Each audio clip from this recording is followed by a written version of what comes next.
I'm explaining type 2 of module 8 again because the answer key given in that paper is little bit different, and I think the explanation for type 2 is not okay with you, so I will explain it again because this is a repeatedly asking question and you should know the concept. Predict how the operation of this ladder diagram will be affected as a result of the following faults. Consider each fault independently, that is one at a time, which means these are some of the faults that can be occur in this ladder diagram. You have to treat each one of them as separate. Okay, let's start with the first one. Push button switch A fails open. What is the meaning of this one, fails open? Which means the push button switch A is always open. The wire is disconnected from the circuit like this. The push button. So there is no push button A. Even if you press the push button A, there is no use. It won't work because this will be always open. The wire is disconnected. Okay. So what will happen? The associated relay coil will be de-energized always. Okay. Okay, then see the contacts of CR1. CR11 will be always closed, which is normally closed. Okay, and there is CR12, which is always closed. Okay, so if you check for lamp 1, you can see from this figure that the lamp 1 will be always open. Why? Because CR11 will be always closed. So from the line 1, the current will flow in this way to energize CR3, and the relay coil associated with that is CR31 will be always closed, and this will light the lamp 1. So lamp 1 will be always on if the push button A fails open. What will happen to lamp 2? Let's see. If the push button A fails to open, CR1 will be de-energized, and CR12, which is a second coil of the same relay coil, second contact of the same relay coil will be closed always. And if you want to light the lamp 2, this should be same as like this, closed, right? Which means CR2 relay coil should not be energized, which means CR2 should be de-energized, which means the push button B should not be pressed. If you press this push button, CR2 will energize and this will be open and the lamp will be off. If you didn't press this one, the CR2 will be de-energized, this will be closed, and the lamp 2 will glow, which means lamp 2 has opposite effect of push button B, which we call it as inverse behavior. So lamp 2 will work inverse to the push button B. So in this case, push button switch A fails open means lamp 1 will be always on and lamp 2 will have inverse behavior of push button B. This is the answer key. I hope you understand this one. Let's move on to B. Relay coil CR2 fails open. Let's see this one. This is CR2. Fails open means this is always open. Okay. CR2 is failed means it's disconnected and it is open circuit now. So there is no use for this push button B. Even if you press this one, there is no change in the circuit since this is open circuit. Okay. So if you check for the CR2 relays, this is CR21, this will be always open, and this is CR22, which will be always closed.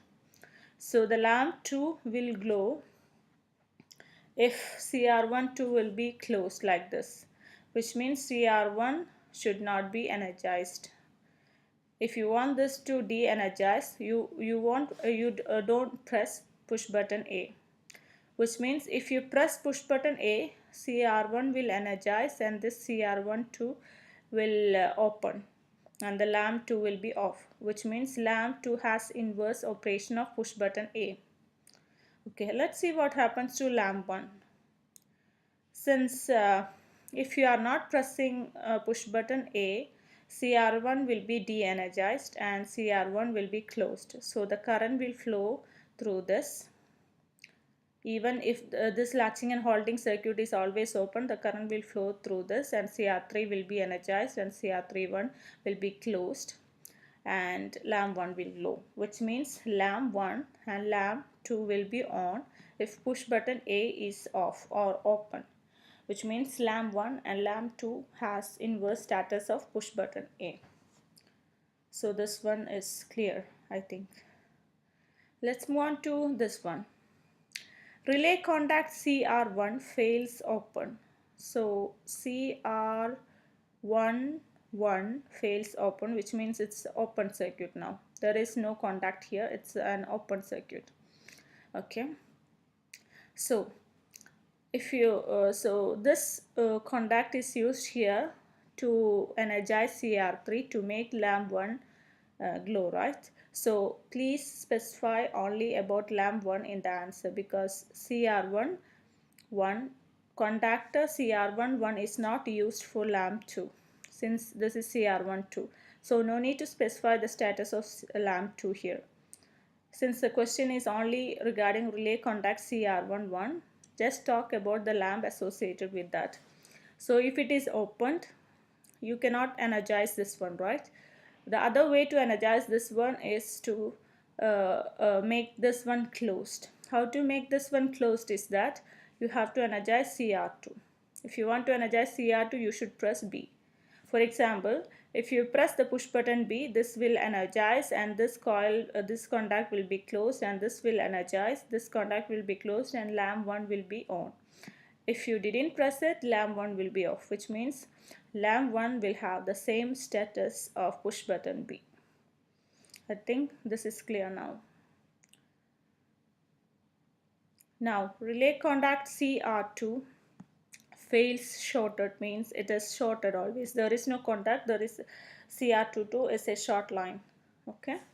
So the only thing to make lamp 2 on is to keep this one as closed always, which means CR1 should not be energized, which means push button should not be pressed, which means lamp 2 will have inverse status of push button A. If it is not pressed, the lamp 2 will be on. If it is pressed, the lamp 2 will be off. Since this is CR22, which is the contact used only for lamp 2, talk about lamp 2 status. Don't tell about lamp 1 status, since CR22 is used only for lamp 2. Okay. So this is the answer. And the last one is relay contact CR21 fails shorted, which means CR21, no, CR2, what is CR2? Yeah, this one, CR21 is shorted. This is a short line, okay, which makes it easy. So the current will always flow in this way to energize this one, and this contact will be closed and lamp 1 will glow always. Okay. Since it's about a contact, it's used only for lamp 1. Please talk about only lamp 1. Don't specify the status of lamp 2. You cannot specify lamp 2 in this case. Okay. There is no change for lamp 2. So lamp 1 will be always on. So this is all about this question. If you still have any doubts, please meet me in my engineering staff room. Good luck for your exam, girls.